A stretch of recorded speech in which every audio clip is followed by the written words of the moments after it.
Hi, I'm here with Beth Cato. We're out at Phoenix Comicon, and she's here with her newest book, Call of Fire, which is the sequel to Breath of Earth. Beth, thanks for doing this interview. Well, thank you. It's great to talk to you again. Yeah. So I got a little card for Call of Fire at Festival of Books down in Tucson a few months ago. So what can you tell us about the book without giving too much away? Okay, well, I like to joke with the first book, Breath of Earth, I say, spoiler alert, there's an earthquake. Because the setting is 1906 San Francisco. So there's no avoiding that big spoiler. But the reason the earthquake happens is totally different from our actual history. And Call of Fire picks up after that, where I have Ingrid and Cy and Fenris and Lee have survived, maybe a bit shaken up, not literally and figuratively, but Ingrid, her health has suffered from the results of the earthquake because she's a geomancer and she shouldn't have survived the earthquake, but she did. So now they're on the run. The Unified Pacific is after them, so they flee to the Pacific Northwest. And bad things happen because she's still recovering and people are after them and everything escalates. And I dare not say more. Okay. So without hitting on plot details specifically, what challenges have you run into by sort of writing in and out of history the way you have? Well, this is a series that's involved intense research, and it's the kind of book, if I tried to write this 5-10 years ago, I wouldn't have even known where to start, or I would have been researching and procrastinating so much through my research that I would have been paralyzed. So it's been a mentally challenging series to write because I've had to learn my limits. There's a point when you have to say, I'm researching, and now I have to stop researching and let go and write and do the best I can and accept the fact that there will be errors, there will be inconsistencies, but do what I can to make it a solid work and do justice to the period and to my characters, and I try to be very honest about the sexism and racism of the time.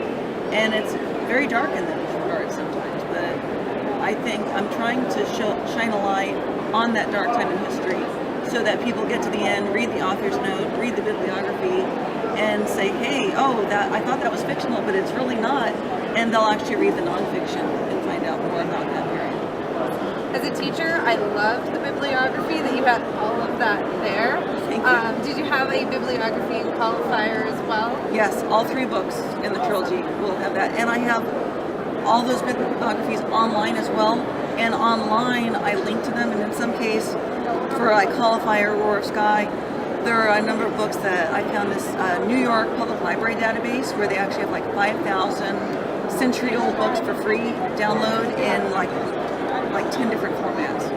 And I linked, and for those specific books, I linked to them so that people can actually download those copies for themselves. And it's free and very interesting reads because they're at times very racist, but it's within the context of the times, and there's still good information to be gained there, and you can see how we've advanced in some ways and stayed the same. Fantastic. Were there any points that you either didn't want to hit on historical events because it didn't work as well with the plot, or were there times that you worked the plot around the events specifically in the sequel? Gosh. Well, one thing I do play with is the gold rush in Alaska, because in this world that hasn't happened. Because in 1906 you have Japan and the United States have been allied for over 10 years in trying to dominate mainland Asia. So all of the young men for 2 generations now and more have been sent to Asia to die. So you haven't had the westward expansion like in our world, and that's also affected Britannia and places like Canada because they've been embroiled in fights in India that have been different than our history. So the dynamics of exploration there have changed, and I do utilize the gold rush in Call of Fire, but in that case, it's actually not called Alaska, and it doesn't belong to America. It's Marinov, and it's a Russian possession still, because America never bought it. Amazing. And what about character development? Personally, I love Fenris. Everyone loves Fenris. Right? Yes. But I also I love Ingrid. I mean, and not just because she's the main character, but you look at how her position starts in Breath of Earth, where everything that she's capable of is just hidden and has to be, planned. So In Call of Fire, are we going to be able to see what she can do grow? Not necessarily in her abilities, but just appearance-wise. Like, is the world going to be able to know what she can do in ways that she can show it and share it and not have it like hidden and kept secret? Or am I asking too much? Or Well, and yeah, and that's hard to answer, tactfully without giving away a lot. The thing is, she's one woman in her time period, and she is a woman of color.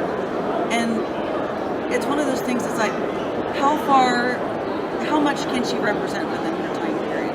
Because within the scope of the book, I can't change the entire society around her. She's still going to be regarded as a servant when she's out in public. And it's even realizing as I wrote, because, see how Ingrid looks on the cover, her romantic lead is a white man.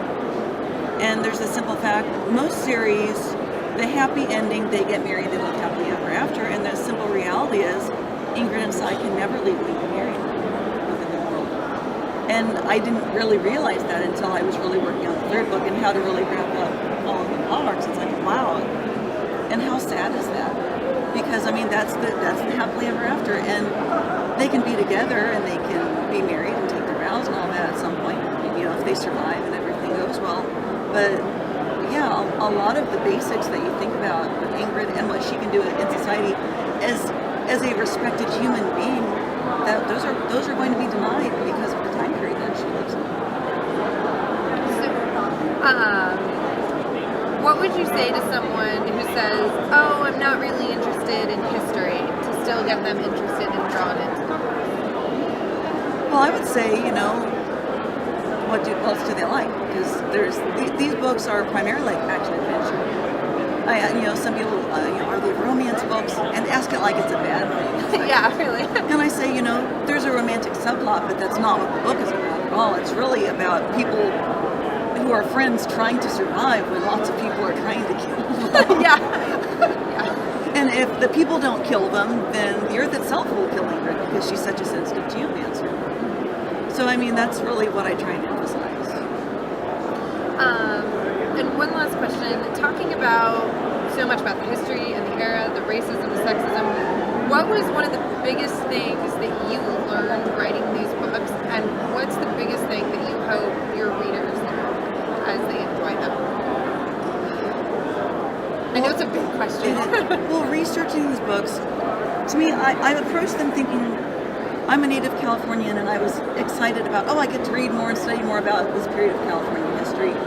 And as I researched, it became much more personal for me because I was able to answer some questions from my childhood, because my hometown of Hanford still has its Chinatown, it's China Alley, and part of it's preserved, part of it's still run down, but it's really a work of love for the city to maintain it and keep it there. And I always wondered, how come the railroad town of Hanford kept its China Alley, but why don't any of the neighboring cities have their Chinatowns anymore? Because they were railroad cities too. They had lots of Chinese living there, and it's like they vanished.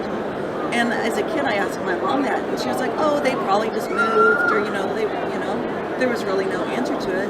And in researching for this series, I finally found out the other cities, their Chinatowns were firebombed, and the Chinese were literally run out of town.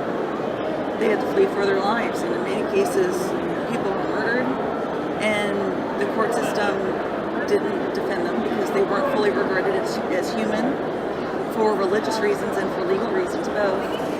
And justice wasn't served, and I was never taught that in school.